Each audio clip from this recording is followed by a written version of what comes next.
Happy New Moon and Happy Halloween. You're watching October 30 to November the 5th Tea Leaf Tasseography reading here with Red Earth Goddess. This week we have somebody reaching out to you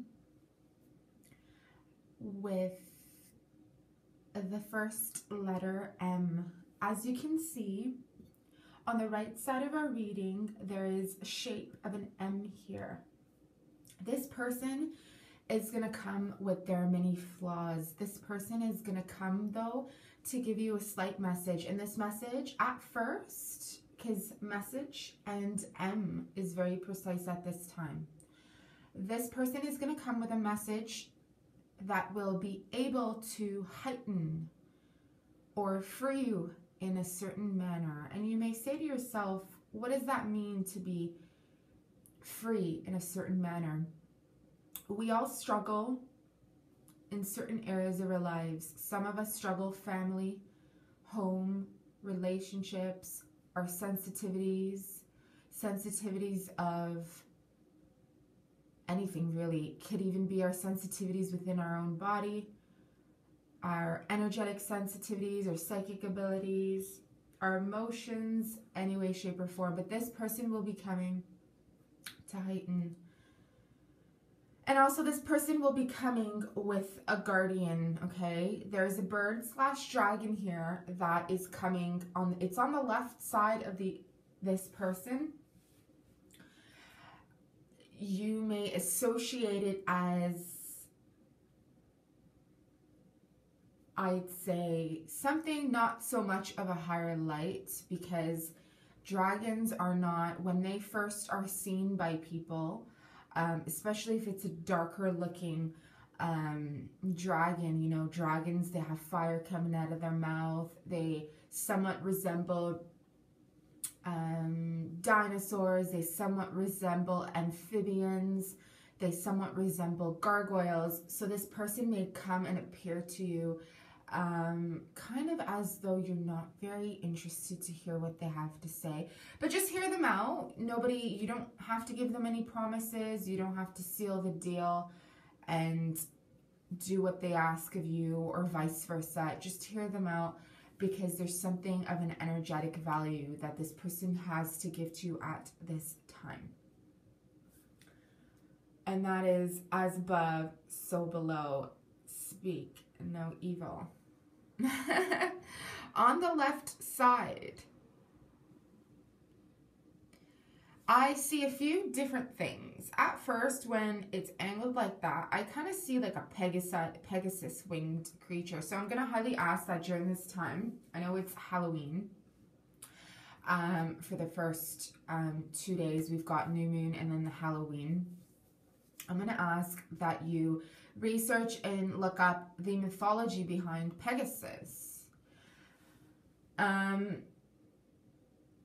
when you do the reading behind it, it's not so much about the sexes. So like a man is a hero or a female is a hero. And we can all look, or a winged creature is a hero. We can all read something and it can really teach us a value or something about ourselves, okay, that we can work with.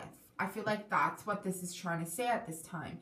But also I'm kind of seeing like an arrow, a bow and arrow that is just being placed there. It's not being, it's literally a bow and arrow without the arrow, like the shape of the bow and arrow with a winged creature, but the bow and arrow is not being shot out.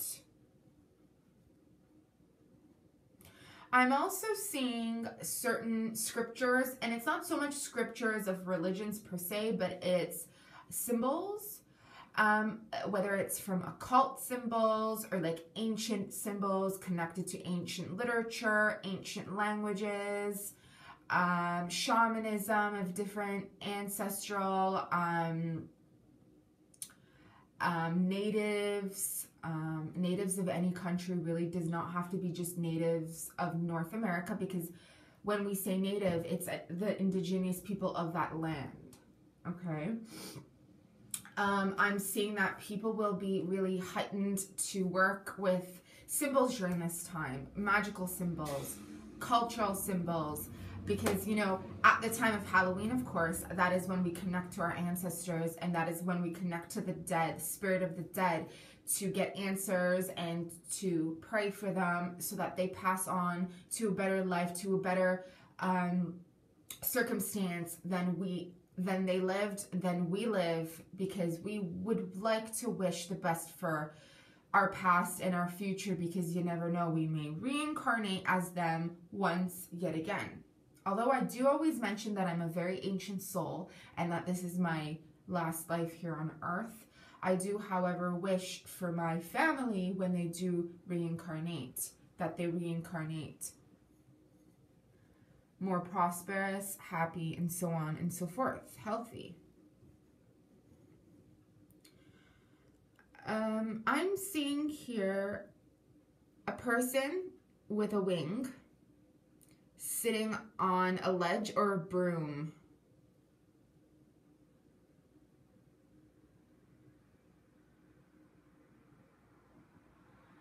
I'm closing my eyes and I'm connecting with that message. There's male witches that watch my video. And I'd just like to say thank you for respecting my boundaries. Thank you for learning from my... People learn from how others allow themselves to be treated. Regardless of how we perceive this to be true or not, it is true. So I'm going to kindly, with gratitude, say thank you that you have respected my boundaries, because yeah, it's nice to support another, it's nice to work with another, but boundaries are exceptionally important, guys. Boundaries are exceptionally important. You don't want to give off too much of your energy. You do not want to freely give off so much of yourself that other people are taking. And a lot of times, you know, people don't realize that they're taking it. So I'm going to say thank you, and I'm going to keep that short as long as you get that message for me. I'm seeing an alien-like creature here, so with a big head, like a big skull, and something of an attachment onto its head. It doesn't have any legs. It does have a full body, but I'm seeing, and it's funny because there's another as above, so below type of thing, and it's like another baby type of. There's some form of creation that is taking place universally right this time.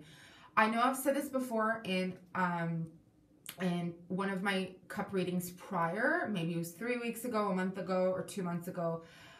There is there is an obsession, a passion, researching taking place globally, universally right now, about aliens, alien ancestry that we connect to, you know, Pleiadians, people from Sirius, Arcturians, the Greys, the Nephilim,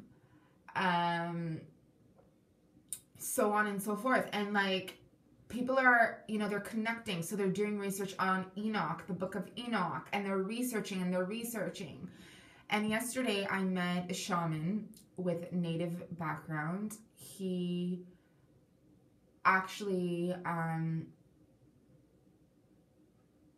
was part, before I entered what I'm doing right now, which those of you who know me, I'm not talking about my spirituality, but the place that I'm I promised to, you know, my vow that I've taken. He tried to get in a year ago and unfortunately was declined. So I met him yesterday. He came in, he was interviewed, and he was declined by this one person. And rest assured, this person is not here who interviewed him. After I came in, about a week or so, that person got fired from their position. And he came in, he's got long hair, long dark hair. He puts it in a ponytail. He comes in a burgundy jacket, which is my color, burgundy, red, root color. And he's a blacksmith, so he makes authentic, he creates them, swords, daggers and stuff. and I don't know where this is coming from, it's just coming out. But like, you know, we were talking about physics, shamanism, cultural stuff, you know, all the good stuff that I always talk about on my channel, you know, so it was a good connection, especially because he's native of Canada, you know, he's the native of Canada. And it's a shame that he didn't get the, you know, in at that time, but he will be back, so that's good. And he's also part of something else during this time, and he had mentioned to me that he's never been left out when it comes to finances. And that's something that I always like to say too, because when you work on your root chakra, survival instincts, it's not so much that you're born into wealth in that sense that other people will be giving money to you. When you work on your root chakra, it's you'll know how to survive when you need to. And you'll know and you'll be able to make that money to provide for yourself and your family when you need to, because a hard worker will work to keep food on the plate, on the table, for paying for rent and so on, okay? And I know that's not really anything to do with alien, but really it can be, because, you know, humans have evolved. The first form, and you know, it's true, but I gotta say it, and despite how it sounds, the first business on this planet was agriculture, and the second business was prostitution. They're both linked with the planet Saturn. You know, and even in the book of Enoch, metalsmithing, it's written. Now, we don't know, you know, people will say, and I say too, that texts have been rewritten and stuff, so not everything is exactly precise, but we can study them and learn from them, and which is what we were talking about yesterday, what I was talking to with this guy. You know, metalsmithing is linked to Azazel. So it could be that me bringing this up right now can help you guys during this time for Halloween, for working with your ancestors, so on and so forth. So I'm glad. There's people that do it on a regular basis, even when it's not Halloween. But during this time, it's going to be really, really precise. Okay. I'm seeing a squirrel, but I'm kind of seeing a cat. It's a black cat, and it's a dark squirrel. Okay, so that's in a second, like from here, I saw a squirrel. And squirrels are linked to saving up food for the winter for the family. So that's, of course, linked to what I was just saying. But if it's a black cat, if you see it's a cat looking downwards and the tail's up, this, again, I've been seeing in the last videos, it goes really well with Halloween, yeah. But for those of you, because there's male witches that watch me, they have black cats, or they're associated to people that have black cats. I'm surrounded by women that have tons of cats. So guys, during this time, work with your cats to do this ancestral work, because when you light that incense or you do your rituals and you listen to what your ancestors have to say to you, your cat is going to give you that message too. Perhaps a certain meow or a certain look in its eye, or cats will, you know, shift their head or their ear towards a certain direction and really point something out to you that maybe you couldn't see before. So do pay attention to that. Connect to your cats. I'm also seeing a merman right over here. And it kind of looks like a triangle, but it's somewhat of a heart. So somebody that is linked to a water sign. It could also be the mythology of mermans right now too, which is also linked with alien civilizations, like, you know, as well as Atlantis and Lemuria. Triangles are all of course, all about government organizations, conspiracies such as that, and building blocks, solid foundations. Hearts are, of course, you know, your heart chakra. What is it that you love? What is it that you truly love? Is this what you truly love? Is this your passion?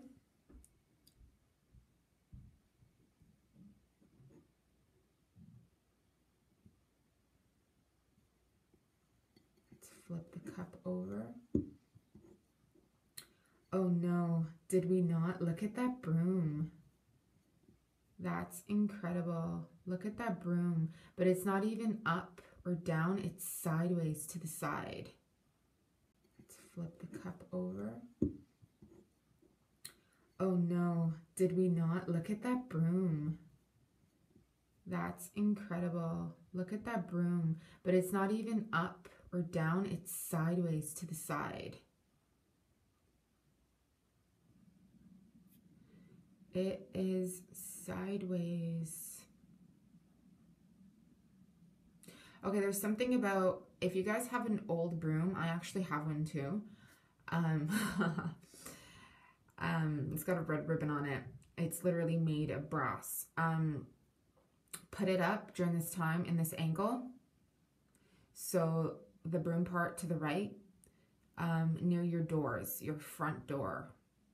I feel like this is going to release any negativity that you perhaps invoke or connect to during your ancestors.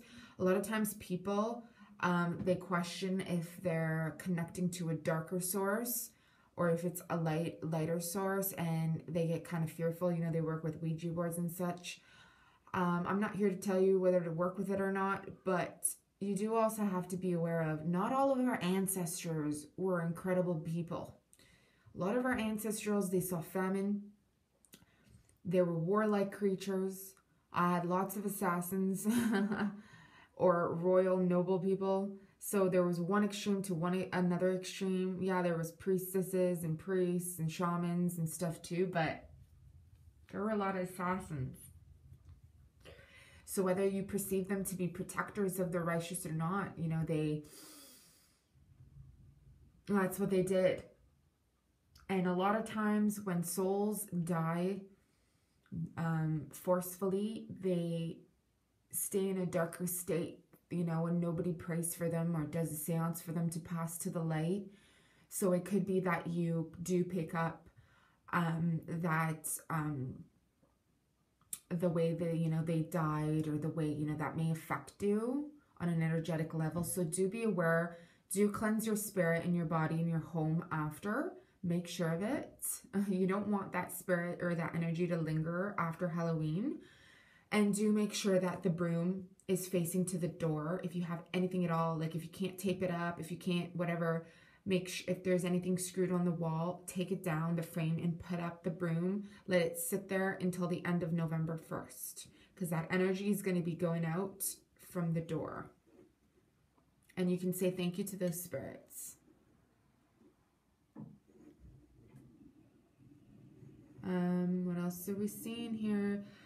There's a lot of other stuff going on, but I feel like we should just leave that for during this time. I'm also seeing a cemetery here with a winged being, or somebody coming up with a ritual at the cemetery, and it looks like there's an owl watching. Okay, guys, so let's leave that reading here. Again, thanks for watching. Happy new moon and happy